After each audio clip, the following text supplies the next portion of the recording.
최소 0을 지나서 지속적인 시장 강도의 상승을 거쳐서 100을 돌파하는 시점이 대구광역시의 상승 시점일 확률이 굉장히 높습니다. 그런데 이거는 대세 상승의 신호탄이지 매수에 적기는 않을 수 있음을 다시 한번 강조드립니다.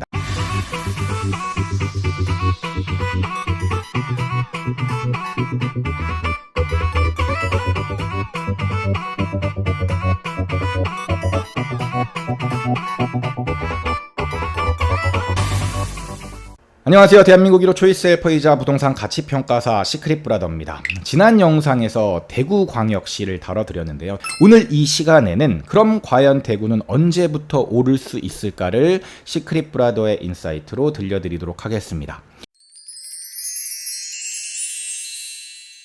대구는 수급 상황만 해결이 된다면 언제든지 지방에서 가장 먼저 치고 나가고 또 가장 많이 오를 수 있는 지역입니다.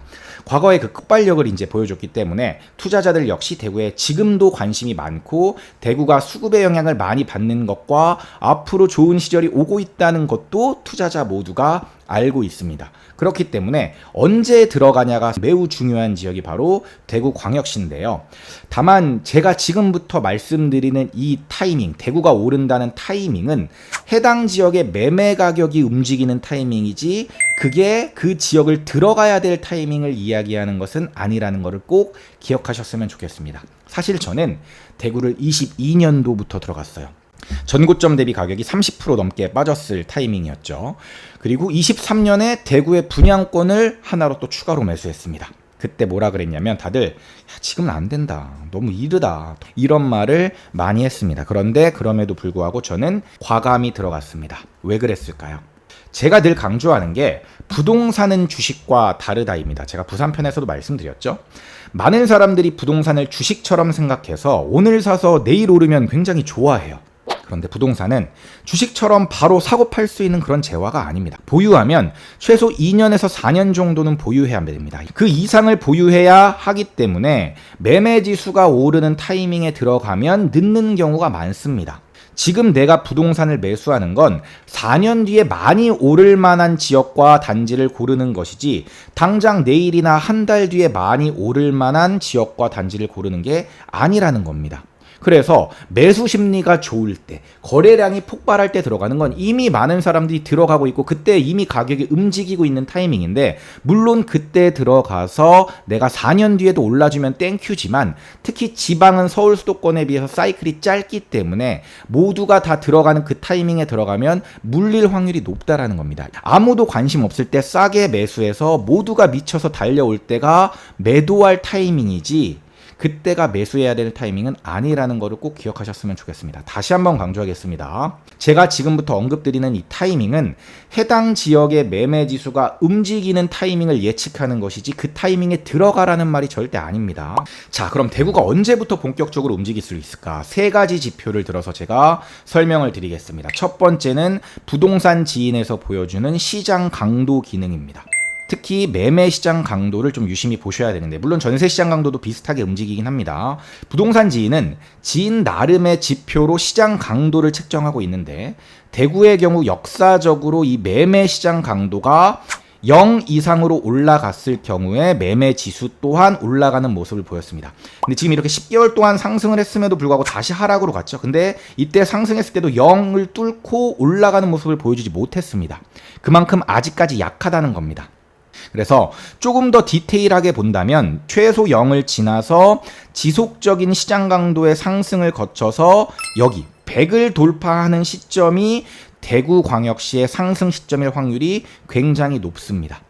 현재는 마이너스 4 정도까지 왔다가 다시 마이너스 44 정도까지 내려간 모습이기 때문에 아직까지는 시간이 조금 더 필요해 보입니다. 그런데 이 시장 강도 기능을 잘 보셨다가 만약에 0을 돌파하고 계속해서 올라가네? 그런데 100을 넘었네? 아, 이때부터가 본격적으로 지금 대구가 대세 상승으로 갈 만한 타이밍이구나. 그런데 이거는 대세 상승의 신호탄이지 매수에 적기는 않을 수 있음을 다시 한번 강조드립니다. 나중에 이 말이 무슨 말인지 이해가 되실 거예요. 자, 다음은 미분양 수치입니다. 매매 지수가 본격적으로 상승하기 위해서는 미분양이 감소 추세로 전환을 해야 됩니다. 그런데 대구의 미분양 현재 어떻죠? 이미 감소로 전환을 했죠. 이게 굉장히 중요합니다. 미분양이 감소로 전환하기 위해서 선행되어야 되는 게 뭐죠? 입주 물량의 감소입니다. 그런데 이전 편에서 말씀드렸던 것처럼 대구의 누적 입주 물량은 이미 어디부터 감소했냐면 23년도부터 감소로 전환하기 시작했습니다. 그런데 누적 공급 물량이 감소한다고 하더라도 데미지가 얼마나 쌓여있는지가 되게 중요한데, 대구는 이미 19년부터 4년 연속 누적 공급이 쌓였기 때문에, 그리고 그 물량이 어마어마하게 많았기 때문에 데미지가 많이 쌓여있는 상황입니다. 그렇기 때문에 누적 공급이 감소로 전환했다고 하더라도 바로 가격이 상승하는 게 아니라 공급 물량의 누적 감소가 2년에서 3년 정도 지속이 되었을 때 본격적으로 가격 상승에 탄력을 받을 확률이 높습니다. 그동안 언제 어떻게 될지 아무도 사실은 모르긴 하지만 대략적으로 25년 정도가 되었을 때 누적되었던 공급 데미지가 회복이 되면서 미분양이 더 감소하고 전세가는 올라가면서 매매가를 끌어올리는 그림이 나타나지 않을까라고 조심스럽게 예상하고 있습니다. 가격을 선도할 수 있는 서울과 수도권이 더 만약에 현재보다 가격이 치고 나간다면 대구 역시도 갭매우기 증상에 의해서 더 힘을 받을 수 있을 거라고 봅니다. 서울 수도권이 꺾인다면 대구 또한 그 힘이 조금 더 약해질 수도 있겠죠. 자, 마지막 세 번째는 대구의 거래량입니다. 대구는 역사적으로 거래량이 3,000건을 돌파하는지 여부가 매우 중요했습니다.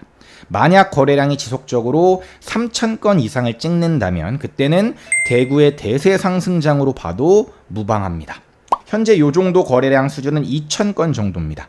그래서 지금보다 거래량이 1.5배 이상은 돼야 대세 상승으로 가는 힘을 받을 수 있다라는 겁니다. 09년 이때 딱 튀어오르죠. 그 다음에 09년에 이때 한번 딱 튀어오르고 나니까 계속해서 매매 지수가 올라갑니다. 그리고 17년 한번 튀어오른 다음에 그 다음부터 또 상승으로 가죠. 그 다음에 20년 치고 가죠. 이것처럼 거래량이 튀는 시기가 오면 그때부터 대구가 본격적으로 상승할 가능성이 높다라고 보시면 됩니다. 근데 지금 현재는 2,000건이기 때문에 여기서 뭐 24년이나 25년 언제 만약에 이걸 뚫고 3,000건 이상으로 올라가는 거래량들이 조금씩 이제 쌓인다면 그때는 이게 대구의 본격적인 대세 상승장이라고 생각하시면 되겠습니다. 다음 편에서는 대구 주요 입지들 수성구, 중구, 월성, 동구 이쪽도 다 고루고루 살폈을 때 현재 지금 분위기가 어떤지, 실제 대표하는 단지들의 가격이 어떤 흐름으로 가고 있는지는 제가 다음 영상에서 들려드리도록 하겠습니다. 오늘 영상이 마음에 드셨다면 구독, 좋아요, 알림 설정까지 부탁드리고요. 아래 고정 댓글에 강의 정보가 나와 있으니까 강의가 궁금하신 분들은 대구광역시 강의도 있고 서울 수도권 7억 이하 추천단지 강의도 이번에 새로 오픈을 했으니까 그 단지까지 관심을 가져주셨으면 좋겠습니다. 저는 지금까지 시크릿 브라더였습니다. 감사합니다. 시크릿 브라더 채널을 구독, 좋아요, 알림 설정 부탁드려요.